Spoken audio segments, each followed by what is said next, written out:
নমস্কার বন্ধুরা, আজকের রেসিপি কুমড়ো শাকের নিরামিষ। তো নিরামিষ দিনে এইভাবে কুমড়ো শাকের নিরামিষ রান্না করলে বাড়ির সবাই এটা দিয়েই ভাত খাবে। শুধু ভাত না, রুটি দিয়েও দুর্দান্ত লাগে খেতে। তো চলুন দেখে নেওয়া যাক কী করে বানিয়েছি। খুবই সহজভাবে বানিয়েছি আর ঘরে থাকা উপকরণ দিয়েই, আর খেতে দুর্দান্ত হয়। তো প্রথমেই দেখুন, এখানে আমি কুমড়ো গাছ থেকে কুমড়ো শাক তুলে নিয়ে এসেছি। তো এখানে আমি 4টে আগা নিয়েছি কুমড়ো শাকের। তো এখন এই শাকটাকে বেছে নিতে হবে। তো প্রথমে আমি শাকগুলোকে এইভাবে বেছে নেব। আর এখানে আমি গোড়ার দিকে শাকগুলো দেব না, এগুলো রেখে দেব, পরে রান্না করব।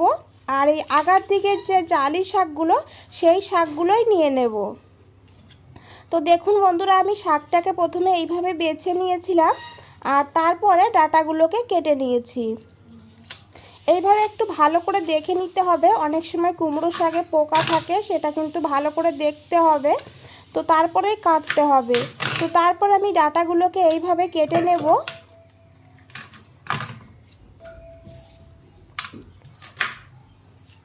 আর ডাঁটাগুলোকে এইভাবে কেটে নেওয়ার পর এখন শাকটাকে খুব ভালো করে ধুয়ে নিতে হবে। এখানে আমি একটা গামলাতে নিয়ে নিয়েছি শাকগুলো, আর এখন জল দিয়ে শাকটাকে খুব ভালো করে ধুতে হবে। যে কোনো শাকই খুব ভালো করে ধুতে হয়, না হলে শাকে কিন্তু অনেক সময় পোকা মাকড় না হলে নোংরা থাকে। তো এইভাবে শাকটাকে ভালো করে ধুয়ে আমি একটা প্লেটে নিয়ে নিয়েছি। আর এই কুমড়ো শাকের সঙ্গে আমি নিয়েছি আলু। এখানে একটা আলু নিয়েছি, এই যে বড়, আর একটা ছোট সাইজের। তো আলুটাকে এইভাবে কেটে নেব একটু ছোট ছোট করে, তাহলে আলুটা রান্না খুব তাড়াতাড়ি হয়ে যাবে। তো দেখুন বন্ধুরা, আলুটাকে কেটে নিয়েছি আর সঙ্গে নিয়েছি একটা বেগুন। বেগুনটাকেও একইভাবে কেটে নেব।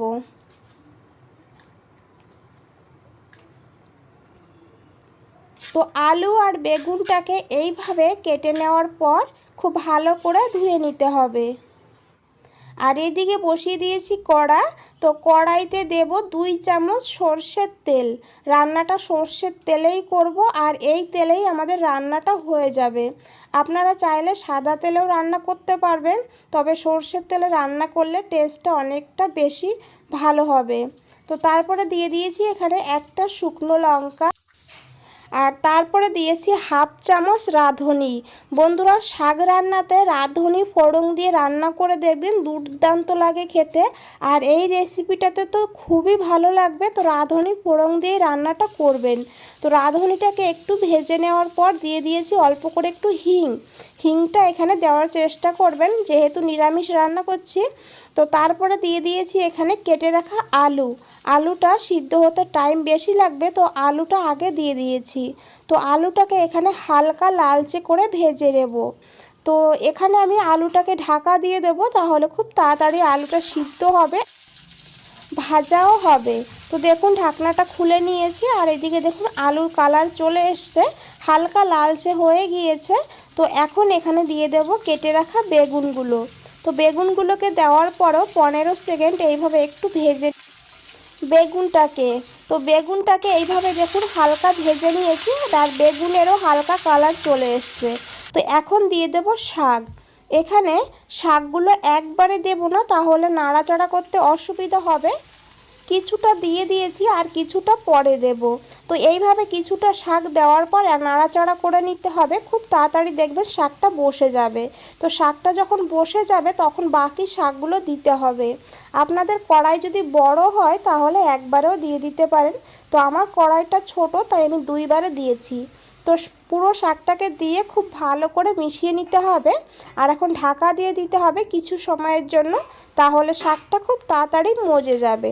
তো দেখুন বন্ধুরা, আমি ঢাকনাটা খুলে নিয়েছি আর শাকটা আগের থেকে অনেকটা বসে গিয়েছে। তো এইভাবে একটু ভালো করে নাড়াচাড়া করে নেওয়ার পর দিয়ে দিতে হবে আদা আর কাঁচা লঙ্কা বাটা।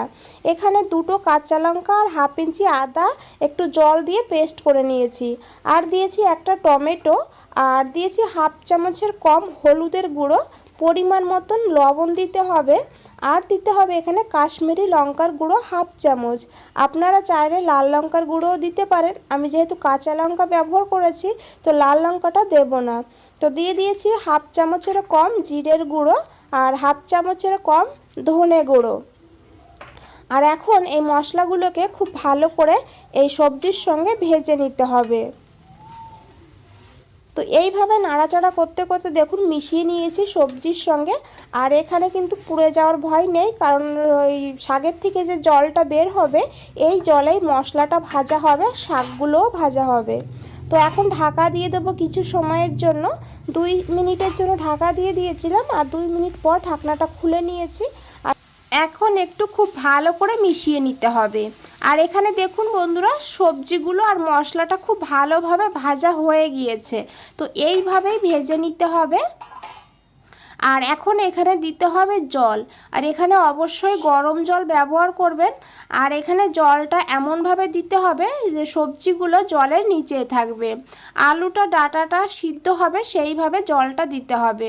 তো জলটা আমি এখানে অল্প করে দিয়েছি, লাগলে আর একটু দিয়ে দেবো। তো এখানে আমি আরও একটু জল অ্যাড করে দিয়েছি। তো দিয়ে খুব ভালো করে মিশিয়ে নিয়েছি। আর এখন ঢাকা দিয়ে এটা লো টু হাই ফ্লেমে 3 থেকে 4 মিনিট রান্না করব। আর এদিকে একটা প্যান নিয়ে নিয়েছি, প্যানে দেব 1 চামচ সর্ষের তেল। তেলটাকে ভালো করে গরম করে নিতে হবে। আর তারপরে দিতে হবে অল্প করে একটু লবণ। লবণটা দেওয়ার পর দিতে হবে ডাল। এখানে মুগের ডাল আমি ভিজিয়ে রেখেছিলাম 1 ঘন্টা আগে। আর 3 চামচ ডাল এখানে আমি নিয়েছি। ডালটাকে ভিজিয়ে রাখার পর তারপরে ভালো করে পেস্ট করে নিয়েছি একটু জল দিয়ে। তো ডালটাকে দিয়ে দেওয়ার পর এখন এই ডালটাকে ভেজে নিতে হবে। 2 মিনিট হাই ফ্লেমে ডালটাকে ভেজে নেব। আর দেখুন ডালটাকে ভাজতে ভাজতে এইভাবে একটা দলার মতন হয়ে যাবে। তো এখন গ্যাসের ফ্লেমটা অফ করে দেব আর এই ডালটাকে সাইডে রেখে দেব। এইদিকে আমি 3 মিনিট পর ঢাকনাটা খুলে নিয়েছি। আর এখন এই সবজিগুলোকে একটু ভালো করে মিশিয়ে নিতে হবে। আর এখানে আলুটা প্রায় 80% সিদ্ধ হয়ে গিয়েছে, যেহেতু মোটা মোটা ডাটাগুলোও কিন্তু এখনও পুরোপুরি সিদ্ধ হয়নি। তো এখন দিয়ে দেবো এখানে এই ভেজে রাখা ডালটাকে দিয়ে খুব ভালো করে এইভাবে একটু মিশিয়ে নিতে হবে। আর এইভাবে মিশিয়ে নেওয়ার পর খুব ভালো করে সবজির সঙ্গে ডালটাকে মিশিয়ে নিতে হবে। বন্ধুরা রেসিপিটা ভালো লাগলে অবশ্যই একটা লাইক দিয়ে দেবেন, শেয়ার করে দেবেন। আর মিশিয়ে নেওয়ার পর দিয়ে দেবো এখানে একটা কাঁচা লঙ্কা এইভাবে ফাটিয়ে ভালো করে একটু মিশিয়ে নিতে হবে। আর মিশিয়ে নেওয়ার পর এখন ঢাকা দিয়ে দিতে হবে। ঢাকা দিয়ে লো ফ্লেমে 2 মিনিট রান্না করতে হবে। 2 মিনিট পর ঢাকনাটা খুলে নিয়েছি। আর দেখুন একটা মাখো মাখো ব্যাপার চলে এসছে। আর দেখে মনেই হচ্ছে কতটা লোভনীয় বন্ধুরা। তো আপনারা এখানে একটু মিষ্টি মিষ্টি পছন্দ করলে তাহলে একটুখানি চিনি এখানে অ্যাড করতে পারেন। আমি এখানে দিয়েছিলাম হাফ চামচ চিনি, সেটা ক্যামেরাতে আসেনি।